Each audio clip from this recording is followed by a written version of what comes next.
নমস্কার বন্ধুরা, তোমাদের সকলকে আবার স্বাগত জানাই learn data with Dev YouTube চ্যানেলে।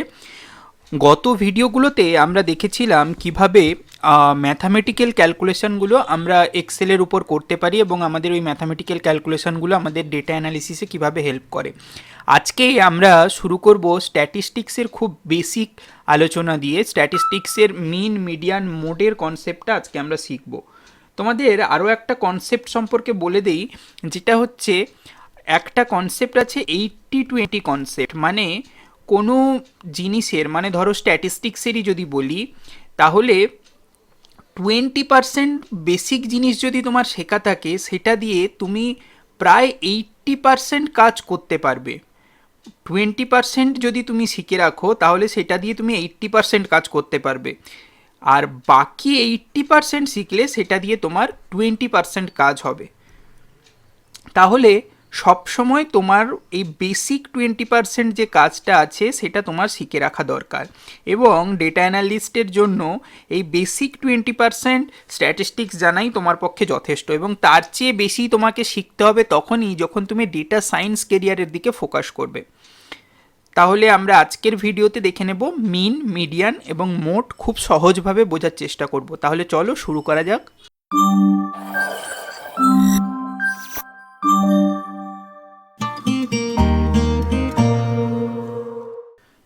দেখো এখানে তোমার ধরো এলাকায় এই রকম 8-7জন মানুষ বসবাস করেন। এবার তুমি ধরো ওই এলাকাতে একটা দামি গাড়ির শোরুম খুলবে ভাবছো। ধরো বিএমডব্লিউ, অডি, মার্সিডিজ এইসব গাড়ির শোরুম খুলবে ভাবছো। এবার তাহলে তুমি কি ভাববে সবার আগে, যে আমাকে দেখতে হবে আমার এলাকাটা কীরকম, সেখানকার মানুষের কীরকম ইনকাম। মানে মানুষের ইনকাম যদি কম থাকে, তাহলে ওখানে এত দামি মানে গাড়ির শোরুম খুলে হবেটা কি। দিয়ে তুমি দেখলে তোমার এলাকাতে এই সুমন, রমেশ, প্রতিম, কৌশিক, মৌসুমি, শুভ্রজিৎ, নীলাঞ্জন এই কয়েকজন মানুষ বসবাস করেন, এবং তুমি তাদের স্যালারি দেখলে এই মোটামুটি তোমার 10-12 হাজার থেকে 20 হাজার টাকার কাছাকাছি তাদের স্যালারি। তাহলে তুমি ভালো করেই বুঝতে পারবে যে এই রেঞ্জে যাদের স্যালারি, তারা কি কোনো দিন ওই এক্সপেন্সিভ গাড়ির শোরুমে যাবে বা এক্সপেন্সিভ গাড়ি কিনতে পারবে? কখনোই পারবে না।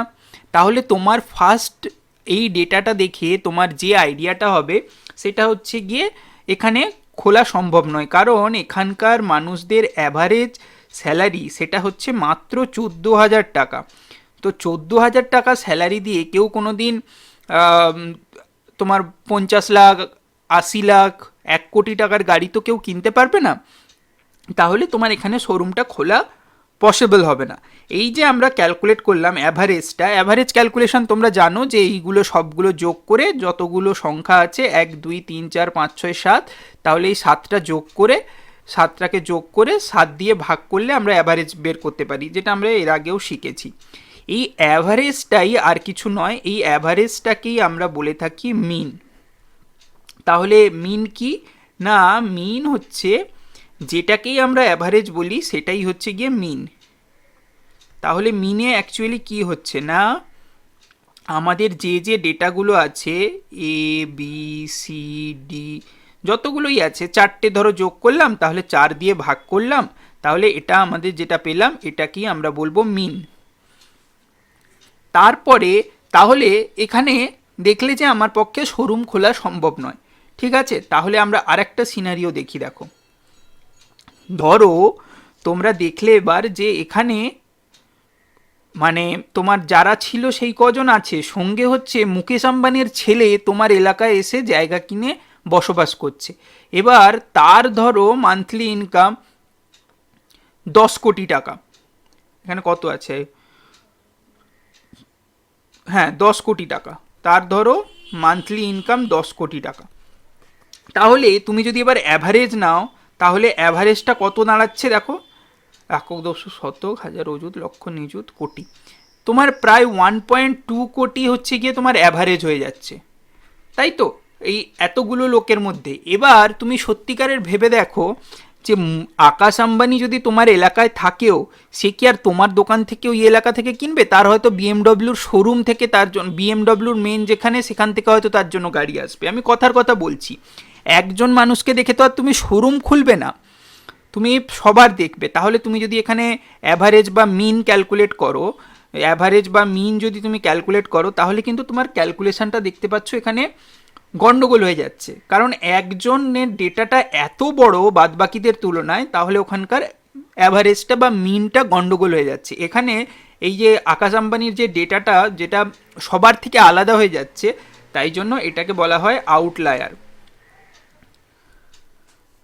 এইখানে আকাশ আম্বানির এরকম ডেটাকে, এটাকে বলা হবে আউটলায়ার। ঠিক আছে, হয়ে গেল। তাহলে আমরা দেখতে পেলাম এখানকার কিন্তু অ্যাভারেজ দিয়ে আর ক্যালকুলেশন করলে হচ্ছে না। তাহলে এবার আমাদের তো কিছু একটা স্ট্যাটিস্টিক্যাল হিসেব বার করতে হবে, মানে তুমি তো আর এরকম মনে মনে হিসেব করতে পারো না। তাহলে তার জন্য যে জিনিসটার উদ্ভাবন হলো সেটাকে বলা হচ্ছে মিডিয়ান। মানে এই জায়গায় মিনে প্রবলেম আসছে, তাই জন্য আমাদের এলো মিডিয়ান। তো মিডিয়ানে আমরা কি করব? মিডিয়ানে আমরা বড় থেকে ছোট হিসেবে পুরো ডেটাটাকে সাজিয়ে নিলাম। আমার যতগুলো ডেটা আছে দেখো, ছোট থেকে বড় হিসেবে আমরা সাজিয়ে নিয়েছি। এই যে এখানে দেখতে পাচ্ছ ছোট থেকে বড় হিসাবে সাজানো আছে। এবার আমরা কি করব না, এখান থেকে যেটা মাঝের ডেটা, যেটা মাঝের ডেটা মানে 1 2 3, এদিকে 3টে, এদিকে 3টে, মাঝে হচ্ছে নীলাঞ্জন বাসু আমার মাঝখানে আসছে, এই মাঝের ডেটাটাকে আমরা বলবো মিডিয়ান। এবার মোটামুটি তুমি দেখছো যে এই স্যালারি তোমার, এবার তুমি কনসিডার করবে যে এই মাঝামাঝি যে স্যালারিটা 16,000 টাকা, এটা কি আমার দামি শোরুম খোলার পক্ষে খুব একটা ঠিকঠাক? না না, একেবারেই ঠিকঠাক নয়। তাহলে এখানে আউটলায়ার যে ছিল সে কিন্তু এক সাইড হয়ে গেছে, তার ভ্যালুটা আর এখানে ততটা প্রাধান্য পাচ্ছে না। তাহলে এটা যে আমরা ক্যালকুলেশনটা করলাম, তাহলে এখান থেকে এইভাবে ক্যালকুলেট করাকে বলা হয় মিডিয়ান। মিডিয়ান মানে তাহলে আর কিছুই নয়, যতগুলো ডেটা আছে তার মাঝের ডেটাটাকে আমরা বলি মিডিয়ান। এবার তোমাদের মনে প্রশ্ন আসতে পারে যে তাহলে এখানে তুমি 7টা ডেটা আছে বলে তুমি এখানে মাঝে বার করে নিয়েছো, যদি আমার এখানে 8টা ডেটা থাকে তাহলে আমি কি করব? আমি বললাম তাহলেও খুব সোজা। তাহলে কি করতে হবে না, মাঝের দুটোকে নেব আমি। দেখো, প্রতিমা ঘোষ আর নীলাঞ্জন বাসু এরা দুজন মাঝের হয়ে গেল। তাহলে এবার আমার এখানে মিডিয়ান কি করে বার হবে না, আমি 15,700 প্লাস 16,400 এই দুটো যোগ করে 2 দিয়ে ভাগ করব।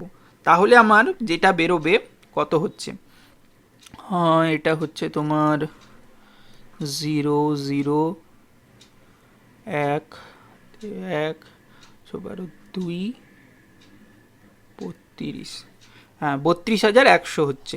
তো এটা যদি ভাগ করি তাহলে আমার 16,050 হচ্ছে। তাহলে এইটা দেখো, এটা হয়ে যাচ্ছে তোমার মিডিয়ান ভ্যালু। তাহলে দুটো থাকলে আমরা যোগ করে 2 দিয়ে ভাগ করব মাঝের ভ্যালু, আর একটা থাকলে তো একটা ওটাই ডাইরেক্ট মিডিয়ান হয়ে গেল। তাহলে এখানে আমাদের মিডিয়ান আমরা এইভাবে বাড়বো। বুঝতে পারলে এটা হচ্ছে মিডিয়ান। তাহলে আমরা ছোট থেকে বড় হিসাবে ডেটাটা সাজিয়ে মাঝের পয়েন্টটা দেখার চেষ্টা করব। মিডিয়ান মানে হচ্ছে মাঝের পয়েন্ট, মিন মানে হচ্ছে গড়, মিডিয়ান মানে মাঝের পয়েন্ট। এবার তাহলে আরেকটা কি থেকে যাচ্ছে না, মোড বা মড, মড বলা হয়। তাহলে মড কি, এসো দেখে নেওয়া যাক। ধরো তোমরা 7জন বন্ধু মিলে রেস্টুরেন্টে খেতে গেছো। এবার কে কি খাবে, তোমরা সাধারণত কি করে থাকো, মানে তোমরা যে কি অর্ডার করা হবে না, তুই কি খাবি বল, তুই কি খাবি বল। এবার সবার মধ্যে একটা ভোটিং টাইপের হলো, দিয়ে এখানে দেখা গেল আমার বিরিয়ানি বলেছে 1 2 3 4, 4জন বলেছে বিরিয়ানি। চাউমিন কতজন বলেছে, চাউমিন বলেছে 1জন। তাহলে আর তোমার ফ্রাইড রাইস বলেছে 2জন। তাহলে এখানে আমার ভোটে দেখা গেল বিরিয়ানির ভোট সবচেয়ে বেশি, তাহলে এখানে ভোটে জিতে গেল বিরিয়ানি। তাহলে আমরা বিরিয়ানি অর্ডার করে দেবো।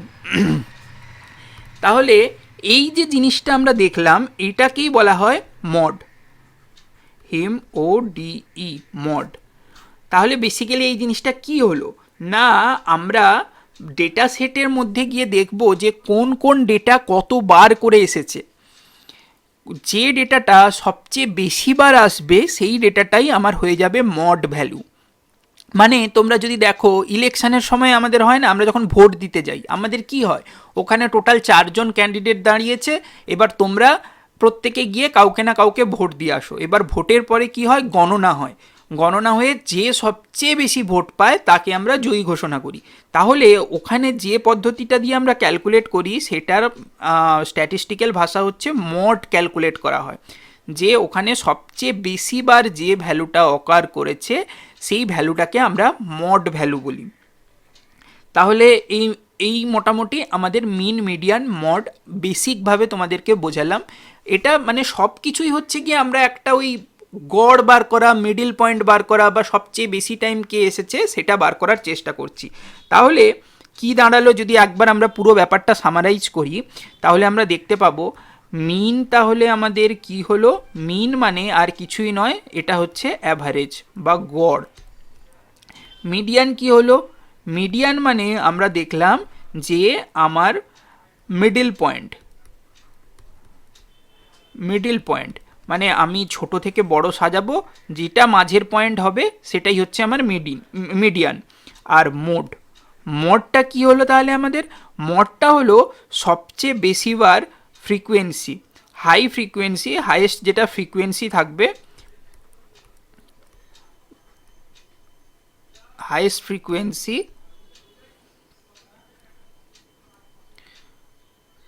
পয়েন্ট, মানে যে প্রতিটা ডেটা আলাদা আলাদা করে পয়েন্ট থাকবে, কোনটা কবার এসেছে সেরকম দেখা হবে, যেটা হাইয়েস্ট এসেছে সেটাকে আমরা মড হিসাবে কনসিডার করব।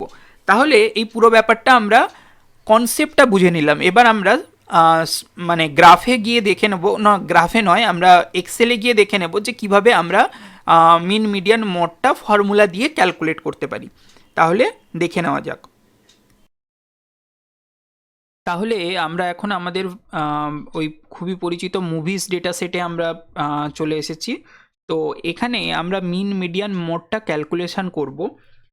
আমরা কিসের মিন মিডিয়ান মোড ক্যালকুলেট করব না, আমরা আইএমডিবি রেটিং, এই যে দেখতে পাচ্ছ আইএমডিবি রেটিং আছে, আইএমডিবি রেটিংয়ের মিন মিডিয়ান মোড ক্যালকুলেট করব। তাহলে চলো দেখে নেওয়া যাক কিভাবে আমরা ক্যালকুলেশনটা করব।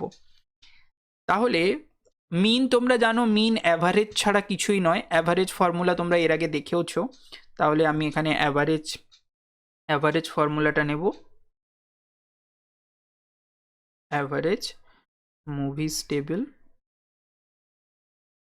মুভিস টেবিল আইএমডিবি রেটিং,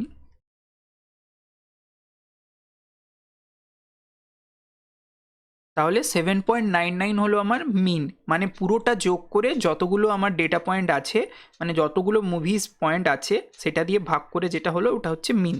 তুমি যদি এখানে গিয়ে ডাইরেক্টও দেখো তাহলে আমার পুরো আইএমডিবি রেটিংটা যদি আমরা সিলেক্ট করি, পুরোটা সিলেক্ট করার পর এখানে নিচে দেখতে পাচ্ছ অ্যাভারেজটা, অ্যাভারেজ কিন্তু 7.99 আসছে, দেখতে পাচ্ছ? তাহলে ওটাই হচ্ছে গিয়ে কিন্তু আমার মিন হয়ে গেল। এবার হচ্ছে মিডিয়ান, মিডিয়ানের জন্য মিডিয়ান, মিডিয়ান বলে একটা ফর্মুলা আছে। এবার আমি মুভিস টেবিলটা নেব,